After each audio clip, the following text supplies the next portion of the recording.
함께 또 종신 관련된 사항, 또 저희 고신 관련된 사항들 나누면서 저희 선대 교수님들, 제 은사 교수님들과 최 목사님께서 함께 공부하시고 석사, 박사를 이렇게 취득하시는 것 보면서 마치 저희 이제 은사님과 좀 이야기하는 듯한 느낌도 많이 받았습니다. 참 좋았습니다. 또 그리고 특별히 우리 청년애들 이렇게 특성 이렇게 해주시는데 너무 감사합니다. 그래서 우리 성일교회 청년들은 뭐 인물 보고 교회 나오는지 다 인물도 좋고 또 좋은 분위기여서 참 귀한 것 같습니다. 짧은 시간이지만 제가 예레미야 말씀 좀 준비를 했습니다. 예레미야 말씀을 통해서 우리 청년회가 헌신하고 또 우리 성일교회가 하나님 아버지 앞에 이 여름 사역을 다짐하는 귀한 은혜의 시간 되길 주의 이름으로 축복합니다. 제가 기도 한번 하고 말씀 펼치겠습니다. 삼위 하나님, 주의 말씀을 펼칩니다. 우리의 이성과 마음을 조명하여 주셔서 주의 뜻만이 밝히 드러날 수 있도록 역사하여 주시옵소서. 특별히 우리 청년의 헌신 예배로 예레미야 말씀을 나아갑니다. 하나님께서 은혜 주셔서 결단하며 헌신하는 귀한 다짐의 시간 될 수 있도록 역사하여 주시옵소서. 감사드리며 예수님 이름으로 기도합니다. 하나님께서는 항상 당신의 종들을 세우셔서 그 시대들을 이끌어 가셨습니다. 특별히 불신앙의 시대, 또 그리고 혼탁한 시대일수록 하나님께서는 그들의 사명자를 하나님께서 세우셔서 그 시대를 이끌어 가셨는데요. 오늘 예레미야도 하나님께서 그 혼탁한 불신앙의 시대를 변화시키기 위해서 사명자로 세우신 그 한 사람 중에 예레미야가 있었던 것입니다. 특별히 하나님께서 예레미야를 사용하실 그 시대는 독특한 역사적 배경을 좀 가지고 있었는데요. 유다가 멸망하기 마지막 왕들이 통치하였던, 특별히 5 왕들이 통치하였던 가장 불신앙적 시대였습니다. 멸망을 앞두고 있었기 때문에 예레미야의 그 사역 그 대상자들인 백성들이 얼마나 혼탁하고 불신앙 지역이었겠습니까? 그러면 하나님 입장에서 한번 생각해 보십시오, 성도 여러분들. 하나님 입장에서는 그 혼탁한 시대를 신앙의 시대로 이제 변화시키기 위해서 얼마나 그 사명자를 고르셔서 예레미야를 세우셨겠습니까?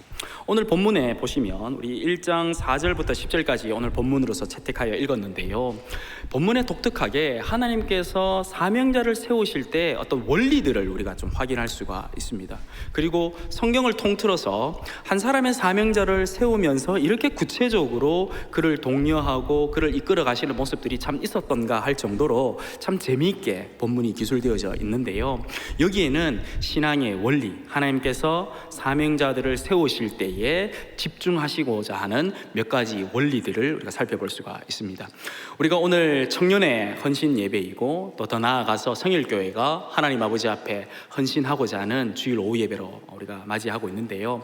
오늘 하나님께서 예레미야를 세우실 때 또 사명자로 일으키실 때 집중하셨던 몇 가지 원리들을 우리에게로 좀 적용하면서 우리 역시 이 시대의 사명자 또 예레미야처럼 하나님께 좀 쓰임받는 청년회 또 우리 성일교회가 되길 바라는 마음으로 우리가 말씀을 차분하게 좀 살펴보고자 합니다. 첫 번째로 하나님께서 사명자들을 세우실 때 어떤 원리로 적용하시냐면 첫 번째는 하나님께서 그의 절대적인 주권으로 사명자를 직접 세우신다는 것입니다. 오늘 본문 말씀 우리 4절과 5절 우리 한번 같이 읽어보죠. 4절과 5절입니다. 시작. 말씀이 내게 임하니라. 이르시되 내가 너를 모태에 짓기 전에 너를 알았고 네가 배에서 나오기 전에 너를 성별하였고 너를 여러 나라의 선지자로 세웠노라 하시기로입니다. 아멘. 5절 보시면 하나님께서 굉장히 강력한 말씀을 하고 계신데 내가 너를 알았고 내가 너를 성별하였고 내가 너를 선지자로 어떻게 합니까? 세웠노라 라고 이야기합니다. 하나님께서 알았고 성별하였고 세웠다라는 이 강력한 표현은 단순하게 예레미야의 성격을 알고 예레미야의 배경을 알고 예레미야의 처한 상황을 하나님께서 아셨다의 의미를 넘어서는 표현입니다. 쉽게 이야기하면 이런 거죠. 하나님께서 예레미야를 알았다, 예레미야를 내가 구별하고 성별했다, 세웠다라고 했을 때 그때의 의미는 하나님의 절대적인 주권으로 창세전부터 이때 마지막 유다 멸망 마지막 5 왕이 통치한 이 혼탁한 시대에 그를 사명자로 세우기 위해서 하나님이 계획하셨고 또 뜻하신 바를 이루기 위해서 섭리하셔서 그를 향한 이끌음들을 만들어 가신다라는 표현입니다. 그런 의미에서 예레미야를 알았고 성별하였고 선지자로 세웠노라라는 것입니다. 우리 역사와 전통이 있는 우리 성일교회이기 때문에 제가 퀴즈 한번 내도록 하겠습니다. 예레미야의 별명이 무엇입니까, 성도 여러분들? 눈물의 선지자죠. 와, 이렇게 어려운 문제를 맞춰주셔서 감사합니다. 눈물의 선지자였습니다. 예레미야가 눈물의 선지자였다는 것은 예레미야의 사역이 쉬웠다는 것입니까? 어려웠다는 것입니까? 어려웠다는 것입니다. 예레미야는요, 살해 위협도 받고 옥고도 치르고 거짓 선지자의 누명도 받으면서 살았고요, 사역을 했고요. 또 하나님께서 예레미야에게 정말 독특한 퍼포먼스들을 많이 요구하였기 때문에 그가 참 어려웠습니다. 그리고 하나님의 그 어떤 백성들을 향한 마음들이 예레미야를 안고 있었기 때문에 그 어떤 탄식의 마음을 예레미야가 가지고 사역했기 때문에 그의 사역 가운데는 그런 눈물들이 있었기 때문에 그가 눈물의 선지자였던 것입니다. 자, 그러면 성도 여러분들, 눈물의 선지자였던 예레미야가 예레미야서 전체 통틀어 보았을 때 그가 사역을 포기했습니까? 아니면 끝까지 감당해 나갔었습니까? 끝까지 감당해 나갔었습니다. 자, 그러면 여기에서 이제 중요한 대지 1번과 관련되어져 있는 부분인데요. 하나님께서 예레미야를 그의 절대적인 주권으로 사명자로 세우셨습니다. 부르셨습니다. 그를 알았고 그를 구별하였고 그 시대의 선지자로 세우셨습니다. 그리고 그 과정 가운데 예레미야는 너무 힘들고 어려운 눈물의 선지자의 사명을 감당했던 것입니다. 예레미야가 하나님이 나를 구별하셔서 창세전부터 나를 향한 계획으로 이 사역을 시작하였구나를 그가 눈물의 그 사역 가운데 깨닫게 되어졌을 때 자연스럽게 예레미야의 마음 가운데는 어떤 마음이 들었겠습니까? 자연스럽게 그는 하나님으로부터 오는 담대한 마음이 생겼을 줄 믿습니다. 왜냐하면 하나님께서 절대적인 주권으로 그를 세우셨고 그를 알아셔서 계획하셔서 이끌어 가셨다는 것을 예레미야가 깨닫게 되어지는 것입니다. 그렇기 때문에 예레미야가 그의 사역 가운데 이 사명을 포기하지 않고 끝까지 감당해 나갔던 것입니다. 사랑하는 성도 여러분들, 또 우리 청년의 여러분들, 하나님의 사역은요, 우리가 하고 싶다라고 해서 사역할 수 있는 것이 아닙니다. 하나님이 절대적인 주권으로 사명자로 부르시고 우리를 불러주셔야 우리가 사명을 감당할 줄 믿습니다. 하나님께서는 그의 절대적인 주권 안에서 우리 성일교회를 알았고 성별하였고 이 시대의 성일교회로 세워주신 줄 믿습니다. 또한 성일교회 청년에도 마찬가지입니다. 하나님께서 여러분들에게 창세전부터의 절대적인 주권과 계획으로 뜻하신 바로 성일교회로 불러주신 줄 믿습니다. 하나님께서 불러주셨으니, 하나님께서 세워주셨으니 하나님께서 끝까지 그 사명을 감당할 수 있도록 책임져 주실 줄 믿습니다. 그래서 우리 청년 여러분들, 너무 두려워하지 마십시오. 하나님이 시작하신 사역이시니 그 사역을 하나님께서 책임져 주실 줄 믿습니다. 그래서 여러분들은 적극적으로 계획도 세우시고 적극적으로 뜻을 품으셔서 성일교회의 공동체 안에서 청년의 꿈과 비전들을 만들어 가시길 주의 이름으로 축복합니다. 하나님께서 그의 절대적인 주권으로 청년의 여러분들을 끝까지 책임져 주실 줄 믿습니다. 우리 성일교회 성도 여러분들도 마찬가지입니다. 하나님께서 성일교회로 여러분들을 불러주셨습니다. 성일교회의 집사로, 권사로, 장로로, 사역자들로 불러주셨다 이 말입니다. 하나님께서 불러주셨기 때문에 하나님께서 시작하신 그 사역 끝까지 책임져 주실 줄 믿습니다. 우리가 하고 싶다라고 내가 집사로, 권사로, 장로로 사역할 수 있는 것 아닙니다. 그의 절대적인 주권 안에 그가 불러주셨기 때문에 우리가 사역할 수 있는 것이고, 불러주신 그분이 끝까지 여러분들을 책임져 주실 줄 믿습니다. 그래서 그런 것들을 붙잡고, 그래, 하나님이 그의 절대적인 주권으로 우리를 이끌어 가신다, 그 절대적인 주권으로 우리를 책임져 주신다. 우리가 눈물 흘리는 그 사역 가운데 있지만 그 하나님이 우리를 끝까지 예레미야처럼 책임져 주신다는 것들을 믿고 또 담대히 사역해 나가는 우리 모든 우리 성일교회 성도들 되시길 주의 이름으로 축복합니다. 두 번째로 하나님께서 사명자들을 세우실 때 어떤 원리가 있냐면요, 하나님께서 그 사명자에게 믿음의 관점을 요청하신다는 것입니다. 믿음의 관점. 우리 오늘 본문 6절과 7절인데요 우리 6절과 7절 우리 다 같이 한번 읽어보겠습니다. 시작. 내가 이르되 슬프도소이다 주 여호와여 보소서, 나는 아이라 말할 줄을 알지 못하나이다 하니, 여호와께서 내게 이르시되 너는 아이라 말하지 말고 내가 너를 누구에게 보내든지 너는 가며 내가 내게 무엇을 명령하든지 너는 말할지니라. 아멘. 하나님께서 사명자에게 믿음의 관점을 요청하시는데요, 앞서 우리가 살펴보았듯이 5절에서 하나님이 이렇게 절대적인 주권으로 예레미야를 불러주셨음에도 불구하고 또 사명을 주셨음에도 불구하고 안타깝게도 예레미야는 믿음의 관점을 가지고 순종하지 못합니다. 우리 6절 한번 보시죠. 내가 이르되 술포도소이다 주 여호와여 보소서 나는 아이라 말할 줄 알지 못합니다 라고 이야기하고 있습니다.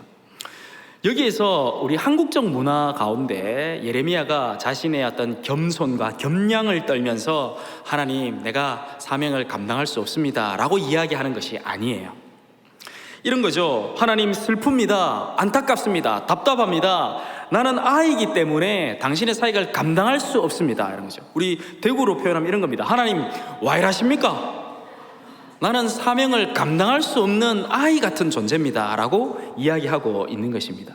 실제로 여기에서 예레미야가 쓰고 있는 나는 아이입니다 라는 이 표현, 독특한 표현인데요, 이 표현은 원어로 나알이라는 표현입니다. 나알이라는 표현인데, 이 나알이라는 표현은 실제로 육신적인 어린아이를 의미합니다. 육신적인 어린아이, 육신적인 영유아를 쓸 때 이 나알이라는 표현을 쓰고 있습니다.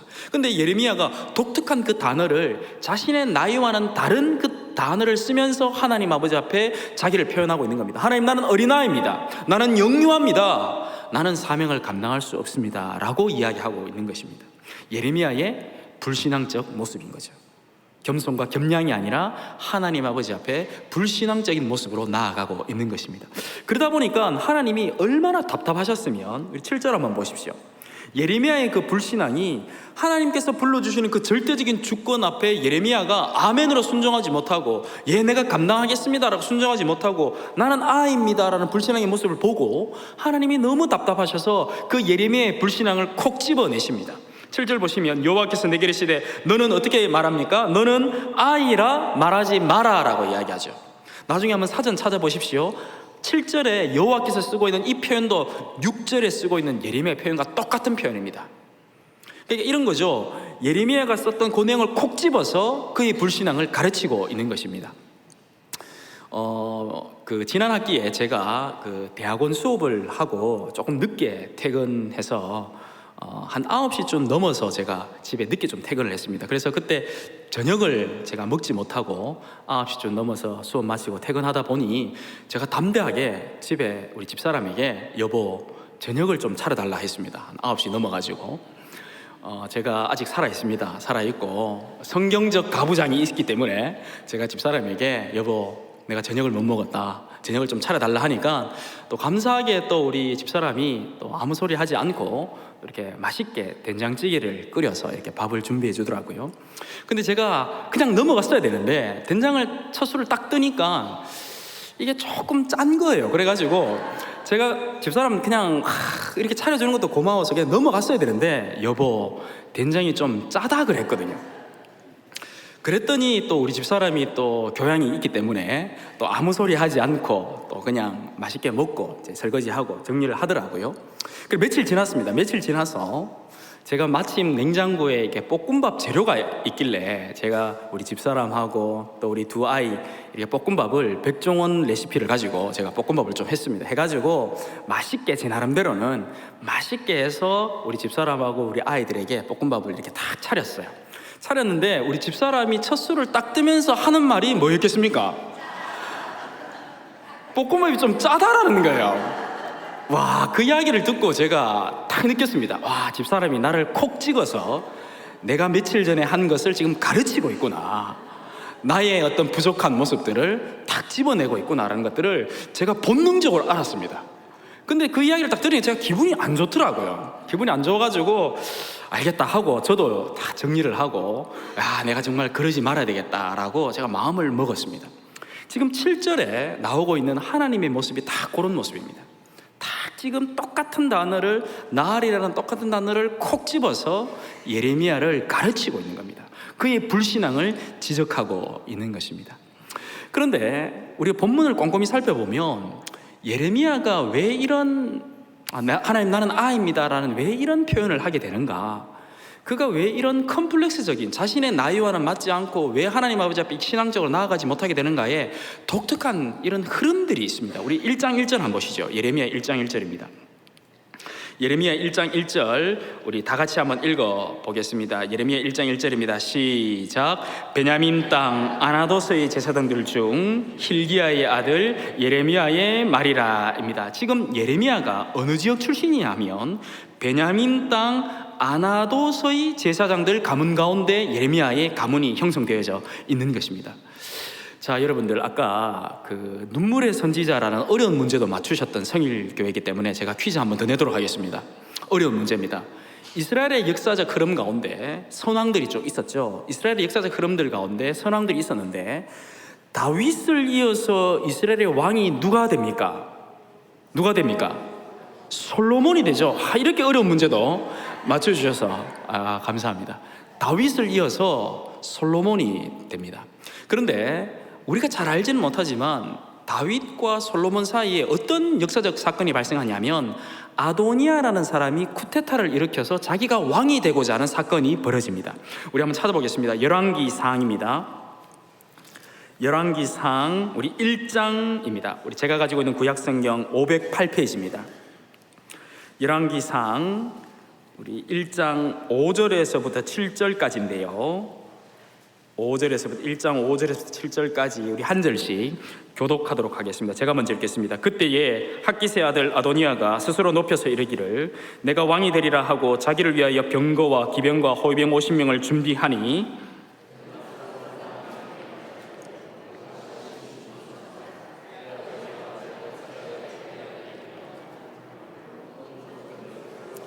칠 절 다 같이요. 아도니아가 수르의 아들 요압과 제사장 아비아달과 모이하니 그들이 따르고 도우나입니다. 5절 보십시오. 5절 말미에 보시면 아도니아가 내가 왕이 되리라 천명하게 됩니다.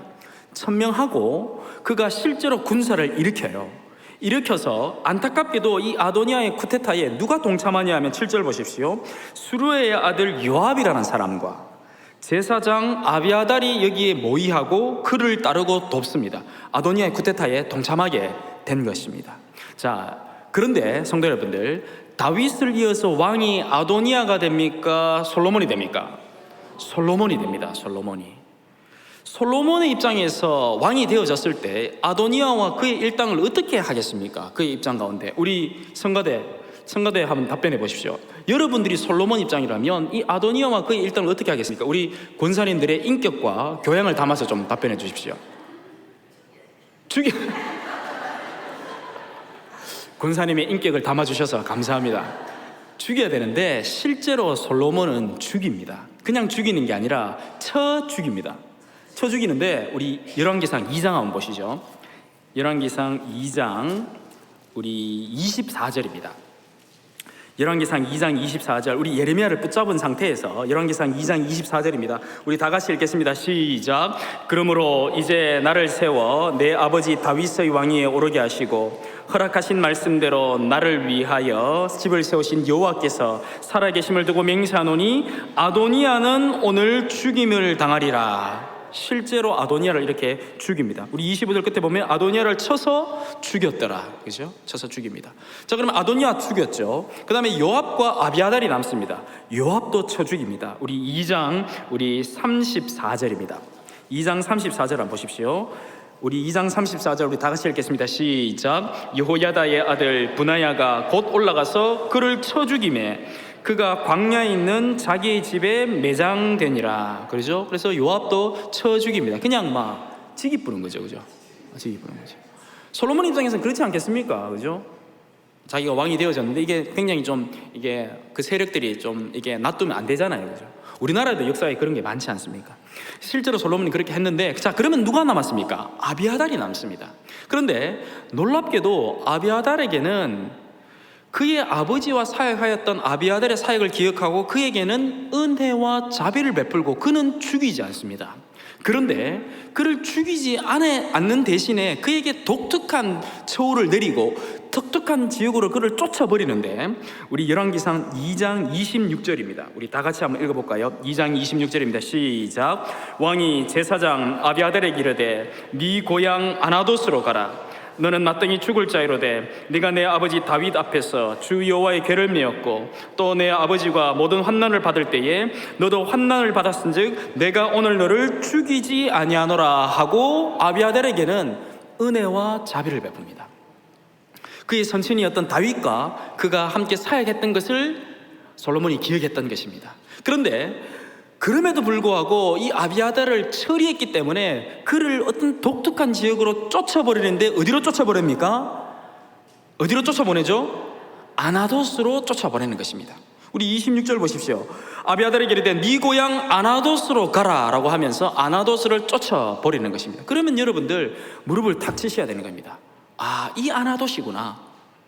성도 여러분들, 이게 우리나라 역사가 아니기 때문에 이게 우리는 잘 와닿지 않습니다. 그런데 이스라엘 백성들의 입장에서 한번 생각해 보십시오. 이스라엘 백성들의 역사, 이스라엘 백성들의 그들의 관점 속에서 다윗과 솔로몬의 내러티브, 다윗과 솔로몬의 역사적 흐름인 것입니다. 그들은 늘 다윗대로 돌아가자, 솔로몬대로 돌아가자, 하나님 우리가 다윗 왕조 때의 그 은혜를, 솔로몬 때의 그 은혜들을 허락해 주십시오라고 간구하고 기도하는 이들이었습니다. 그런데 그 다윗과 솔로몬의 그 놀라운 역사적 흐름들을 아도니아와 그의 일당이 깨트리려 했던 것입니다. 하나님의 그 선왕의 역사를 아도니아와 그의 일당이 이걸 어그러뜨리려 했던 것입니다. 이스라엘 백성들에게 있어서는 그런 자들이 쫓겨나는 곳이 아나돗이었던 것입니다. 불신앙이요, 저주요, 불명예의 땅이 아나돗이었던 것입니다. 그들의 역사 가운데 아나돗은 그런 지역이었던 것입니다. 우리 다시 예레미야 1장으로 한번 와보시죠. 예레미야 1장 1절입니다. 제가 읽겠습니다. 베냐민 땅 아나돗의 제사장들 중 hil기야의 아들 예레미야의 말이라. 예레미야는 이런 아나돗 출신이었던 것입니다. 하나님 슬프도소이다, 하나님 나는 아이라 말할 줄 알지 못합니다 했을 때, 그때 아이는 이런 아나돗 출신으로서의 컴플렉스와 아나돗 출신으로서의 연약함이 나왔던 것입니다. 우리로 치면 이런 겁니다. 하나님 나는 성골도 진골도 나는 2% 부족한 사역자입니다. 나는 예루살렘 출신도 아닌 연약한 사역자입니다. 나는 많이 배우지 못했습니다. 많이 가지지 못한 사역자입니다. 그런 내가 어떻게 당신의 사역을 감당할 수 있습니까? 하나님 나는 아이입니다. 그때의 아이라는 고백이 이런 아나돗의 관점에서 연유되어지는 모습이다 이 말인 것입니다. 사랑하는 우리 성일교회 성도 여러분들, 또 우리 청년의 여러분들, 하나님께서 맡겨주시는 사역 앞에 하나님 나는 아이입니다, 나는 아나돗 출신입니다, 그래서 내가 사역을 감당할 수 없습니다 라는 불신앙적 고백을 가지고 있는 모습이 우리들의 모습 아닌가라고 하는 것입니다. 사랑하는 성도 여러분들, 아나돗의 관점을 버리시길 주의 이름으로 축복합니다. 하나님께서 맡겨주시는 사역 앞에 믿음의 관점을 가지시길 주의 이름으로 축복합니다. 어떤 믿음의 관점입니까? 우리 1장 8절 보십시오. 예레미야 1장 8절 우리 믿음으로 우리 다 같이 한번 고백하겠습니다. 시작. 너는 그들 때문에 두려워하지 말라. 내가 너와 함께하여 너를 구원하리라. 나 여호와의 말이니라 하시고 할렐루야. 하나님께서는 예레미야에게 야, 너 아나돗 관점을 버리고 담대한 마음을 먹어라. 내가 너와 함께 하겠다. 내가 너의 구원이 되어주리라. 그 믿음의 관점을 가지라 라고 8절에 강하게 지금 말씀하고 계신 것입니다. 성일교회 우리 청년의 여러분들, 또 우리 성일교회 성도 여러분들, 믿음의 관점을 가지시길 주의 이름으로 축복합니다. 담대하시길 바랍니다. 하나님이 함께 하실 줄 믿습니다. 하나님이 청년회와 성일교회의 구원이 되어주실 줄 믿습니다. 그것을 붙잡고 여러분들 믿음의 관점을 가지셔야 되는 것입니다. 우리가 청년의 사역이 힘들다 이야기합니다. 또 성일교회의 사역이 어려움이 있겠지요. 이런 부분들 어렵고 저런 부분 안타까운 모습이 있겠지요. 그러나 그런 것 모두 아나돗의 관점인 것입니다. 하나님의 사역은 아나돗의 관점으로 임하는 것이 아니라 믿음의 관점으로 임해야 될 줄 믿습니다. 우리 청년 여러분들, 여러분의 인생을 바라보실 때, 또 여러분의 삶을 바라보실 때, 직장, 결혼, 또 여러분들의 진로에 있어서 답답한 것이 참 많은 것 같습니다. 특별히 여러분들 한국 사회의 양극화 속에서 여러분들 참 고민이 많죠. 뭐 흑수저, 또 은수저, 금수저 여러 가지 상황 가운데 있을지라도 여러분들 그 모든 것 아나돗의 관점입니다. 그런 아나돗의 관점을 버리고 믿음의 관점을 가지시는 믿음의 청년이 되시길 주의 이름으로 축복합니다. 정말 그것을 붙잡고 여러분들 삶을 바라보신다면 하나님께서 우리 성일교회 청년들을 이 시대의 사명자로 세워주실 줄 믿습니다. 더불어서 우리 성일교회도 마찬가지입니다. 이 대구 지역사회 안에서 그동안 여러분들이 오랫동안 잘 사역을 감당해 주셨습니다. 그러나 앞으로도 믿음의 관점 안에서 더욱더 힘있게 하나님이 함께 하시고 하나님이 우리 성일교회의 구원이 되어 주실 줄 믿습니다. 그것을 붙잡고 여러분들 시대의 사명자로 성일교회로 일어나시길 주의 이름으로 축복합니다. 세 번째로 하나님께서 사명자들을 세우실 때 저는 이 세 번째가 참 은혜가 돼요. 하나님께서 그의 절대적인 주권으로 사명자를 세우실 뿐만 아니라 그들에게 믿음의 관점을 요청하실 뿐만 아니라 그들에게 사명을 맡기실 때에는 그 사명을 감당할 수 있는 능력 또한 하나님이 허락해 주신다는 것입니다. 참 은혜가 되죠, 그죠? 하나님이 말씀만 내가 너와 함께 하겠다, 담대해라, 내가 너에게 구원을 베풀어 주겠다가 아니라 하나님께서 사명을 맡기실 때에는 그 사명을 감당할 수 있는 능력 또한 허락해 주신다는 것입니다. 오늘 본문 우리 9절과 10절인데요. 우리 9절과 10절, 우리 먼저 9절만 먼저 읽어보도록 하겠습니다. 9절입니다. 시작. 여호와께서 그의 손을 내밀어 내 입에 대시며 여호와께서 내게 이르시되 보라 내가 내 말을 내 입에 두었노라 라고 합니다. 우리가 구약을 대표하는 사역자들은 두 사람이 있을 수 있겠는데요. 선지자적인 측면에 있어서는 두 사람인데 첫 번째 사람이 이사야이고 두 번째 사람이 예레미야입니다. 구약의 세계관 또 구약의 관점 속에서 하나님이 사람을 만나게 되면 그 사람은 어떻게 됩니까? 사람이 하나님을 만나면 어떻게 됩니까? 구약적 관점에서는 죽죠, 그죠? 그런데 9절 한번 보십시오. 여호와께서 그의 손을 내밀어 예레미야 입에 대어 주시는 것입니다. 자, 이것은 여러 가지로 우리가 해석할 수 있겠는데 이런 것이겠죠. 예레미야가 워낙 이렇게 참 믿음이 없고 또 예레미야가 너무 이렇게 참 아나돗의 관점, 그의 컴플렉스적인 관점으로 이게 사명자로 일어나지 못하다 보니 하나님께서 그에게 어떤 명확한 증거들, 그의 마음을 끝까지 붙잡게 하는 어떤 강력한 퍼포먼스를 예레미야에게 보여주고 있는 것은 아닌가라고도 볼 수 있습니다. 그래서 그의 입에 손을 대어 주시죠. 그런데 입에 손을 대어 주셔서 9절 말미에 보십시오. 여호와께서 내게 이르시되 보라 내가 내 말을 어떻습니까? 네 입에 두었노라 라고 이야기하지 않습니까? 예레미야의 사역은 앞서도 제가 말씀드렸지만 유다 멸망 마지막 5 왕들이 통치하였던 시대에 그 백성들을 회개하게 하고 그 백성들을 하나님께로 돌이키는 사역을 예레미야가 감당했던 것입니다. 그 회개하고 돌이키는 사역에 있어서 예레미야는 그들에게 말씀을 선포하고 그들에게 회개를 촉구했던 사역자이기 때문에 그에게 필요하였던 능력과 역량은 하나님의 말씀이었던 것입니다. 그래서 예레미야에게 예레미야의 입술에 무엇을 말하고 어떤 말씀을 선포해야 될 것인가, 어떻게 사역해야 될 것인가를 그에게 주신 것입니다.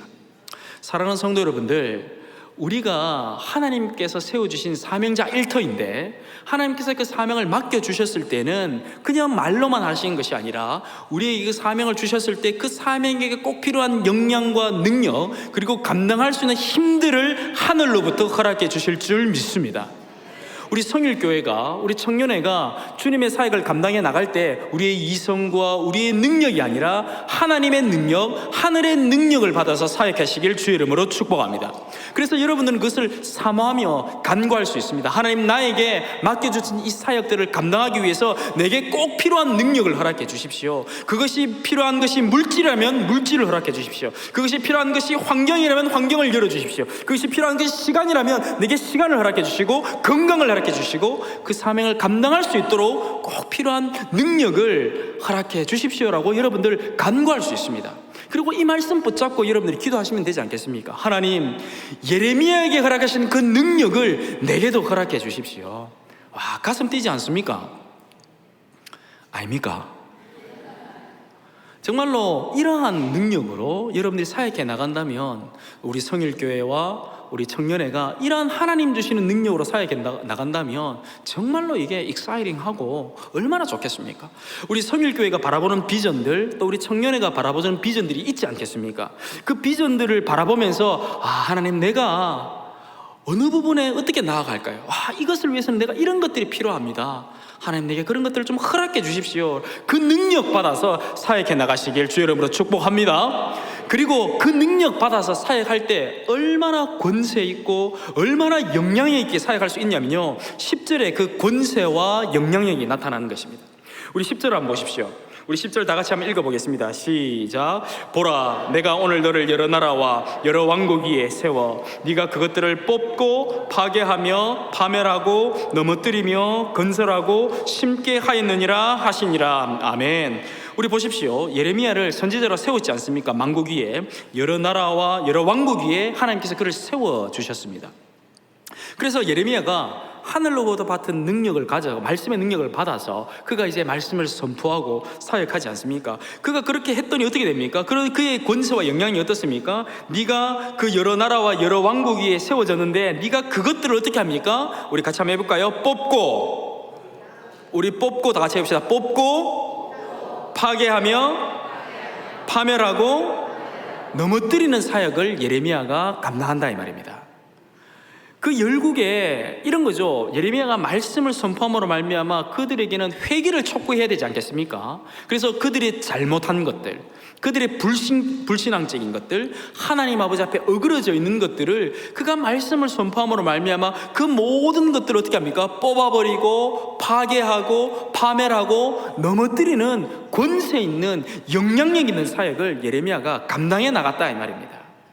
우리 성일교회가 하늘로부터 받은 능력을 가지고 우리 청년회가 하나님 주시는 능력으로 사역해 나갈 때에 여러분들의 지역사회와 여러분들의 삶 가운데 모든 어그러진 것들이 뽑아지고 파괴되고 파멸되고 넘어뜨리는 역사를 나타내시길 주의 이름으로 축복합니다.